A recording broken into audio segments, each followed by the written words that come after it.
Hello summoners, welcome back to the channel, and in this video we will be talking about Spider-Gwen.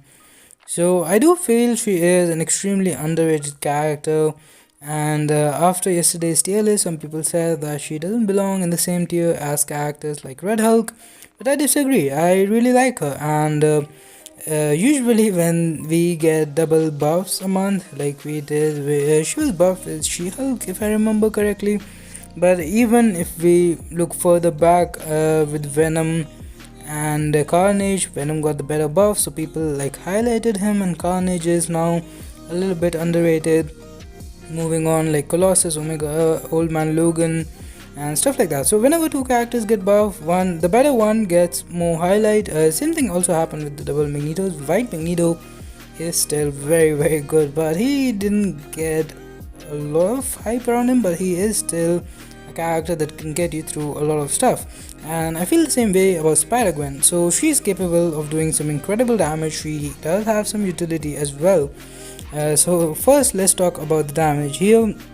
You have to use some SP1s to build whatever the charges are called, and after SP3 you do a lot of energy damage, pretty similar to Red Hulk actually, but like he doesn't need the SP3. But anyways, so some of her medium attacks, after fully building her up, if they crit, they do 13,000 damage on their own and like 7,000 energy damage, so over 20,000 damage medium attack. Now this is a rank 3 6-star Spider-Gwen, signature level 200. We are not using any boosts here, but a lot of people do have her at 565, mostly for defense. She is pretty decent on the rightmost mini boss node, but my point is that once you build her up, it does take a while to build like 6 of those things from a SP1, but after that just go for SP3s and you end up doing some really nice damage. Now this is the damage rotation, but a great use for her is the slow mechanic that she has on heavy attacks, similar to She-Hulk, and also like she can evade a lot of projectile specials, so she is a great option for characters like Collector. Plus, on top of all that, her power control mechanic is actually pretty powerful. Like her enervate, when you are using the SP1s and playing aggressively, there's a lot of time where the opponent is completely power locked. Now this is not a full solo, like we didn't even start with the full fight. She is definitely capable of it. I've seen rank 4 Spider-Gwen solo Abyss thing. It is doable. It takes a lot of time. I thought of doing it, but I don't want to fight for 20 minutes. I'm forgetting the name of the YouTuber, but he has done it with the rank 4 Spider-Gwen and then with the rank 5 Spider-Gwen as well. I should say I haven't played her a lot, so if I'm playing her wrong, do let me know in the comment section down below. Slow is a mechanic that is still pretty limited.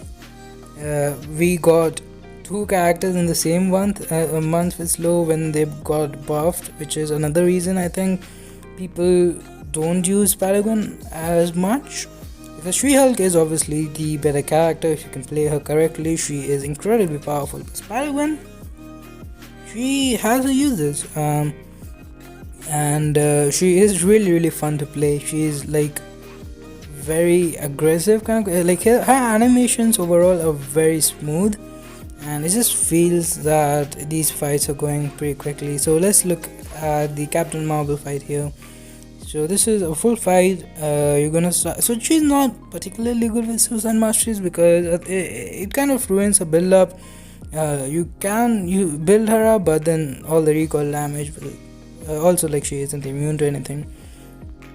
But after she is built up, you can use SP3s and of course not take any recoil damage. So she's alright, but not suitable for suicides, I guess.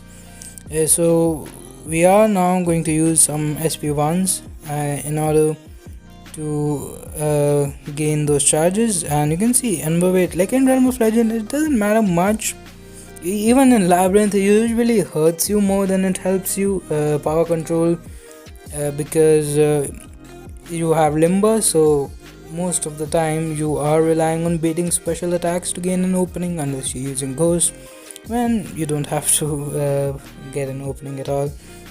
But here, as you can see, like, there is a pretty decent time on the enervate.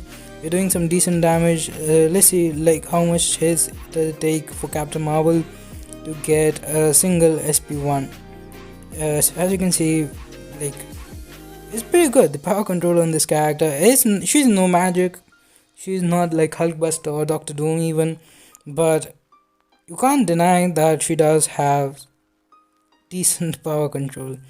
Enervate is basically a weaker power lock. It stops the physical power gain, but like if you're fighting a Hyperion, then they will still gain power from the power gain buff, I believe. Like, that is basically the only difference. And the problem with Realm of Legend fights is that after you build her up, you go for SP3, it's too much damage. Like, the fight goes down really quickly. So here we are not going to build all 6 charges, so we are, and also going to show off the slow mechanic. As you can see, no unstoppable, also evade counter, I guess. And we are going to for SP3 with just 3 charges, so this is definitely not max potential.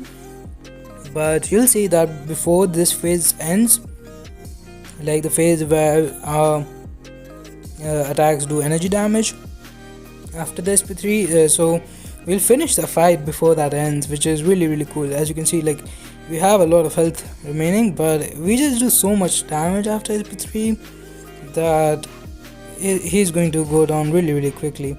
And of course, in matches where you want to keep slow up the entire time, you will change the rotation a bit. It will probably lead to a little bit of sacrifice on damage part, but overall I would still believe that she is an extremely solid character in this game. That's gonna do it for this one. Thanks for watching, have a nice day, subscribe to the channel for more content, like this video, share with your alliance, and bye bye.